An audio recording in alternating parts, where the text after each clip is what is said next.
MTV news Kannada ವಾಹಿನಿಗೆ ಸ್ವಾಗತ. ಕಾಫಿನಾಡ ಮಲೆನಾಡು ಭಾಗದ ದಟ್ಟ ಕಾನನದಲ್ಲಿ ಮತ್ತೆ ಕೆಂಪು ಉಗ್ರರ ಹೆಜ್ಜೆ ಗುರುತುಗಳು ಸದ್ದು ಮಾಡತೊಡಗಿದೆ. ಶೃಂಗೇರಿ ತಾಲೂಕಿನ ಕಾಡಂಚಿನ ಕುಗ್ರಾಮಕ್ಕೆ ಭೇಟಿ ಕೊಟ್ಟಿದ್ದ ನಕ್ಸಲರ ತಂಡ ಮನೆಯೊಂದರಲ್ಲಿ ಊಟ ಮಾಡಿ ಮಾತನಾಡಿಕೊಂಡು ಹೋಗಿದ್ದಾರೆ ಎಂದು ಹೇಳಲಾಗ್ತಾ ಇದೆ. ಇದೇ ವೇಳೆ ಎಎನ್ಎಫ್ ಮತ್ತು ಪೊಲೀಸರು ಕೊಪ್ಪ ತಾಲೂಕಿನ ಯಡಗುಂದದ ಇಬ್ಬರು ಯುವಕರನ್ನ ವಶಕ್ಕೆ ಪಡೆದು ವಿಚಾರಣೆ ಮಾಡ್ತಾ ಇರುವುದು ಅನುಮಾನಕ್ಕೆ ಪುಷ್ಟಿ ಸಿಕ್ಕಂತಾಗಿದೆ. ಕಳೆದ ವಾರ ಶೃಂಗೇರಿಯ ಕುಗ್ರಾಮಕ್ಕೆ 6 ಜನ ಅಪರಿಚಿತರು ಬಂದು ಹೋಗಿದ್ರು ಎಂಬ ಮಾಹಿತಿ ಹಿನ್ನೆಲೆ ನಕ್ಸಲ್ ನಿಗ್ರಹ ಪಡೆ ಹೈ ಅಲರ್ಟ್ ಘೋಷಣೆ ಮಾಡಿತ್ತು.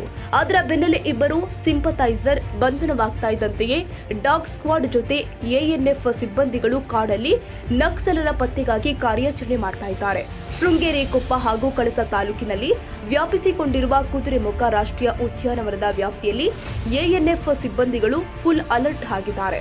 ಮಲೆನಾಡಲ್ಲಿ ನಕ್ಸಲ್ ಚಟುವಟಿಕೆಯ ಸುದ್ದಿ ಹೆಚ್ಚಾಗ್ತಾ ಇದ್ದಂತೆಯೇ ನಕ್ಸಲ್ ನಿಗ್ರಹ ಪಡೆ ಎಸ್ಪಿ ಜಿತೇಂದ್ರ ಕುಮಾರ್ ದಯಾಮ, ಚಿಕ್ಕಮಗಳೂರು ಎಸ್ಪಿ ವಿಕ್ರಮ್ ಆಮಟೆ ಹಾಗೂ ಪಶ್ಚಿಮ ವಲಯ ಐಜಿಪಿ ಅಮಿತ್ ಸಿಂಗ್ ಸ್ಥಳದಲ್ಲಿಯೇ ಮೊಕ್ಕಾಂ ಹೂಡಿದ್ದಾರೆ.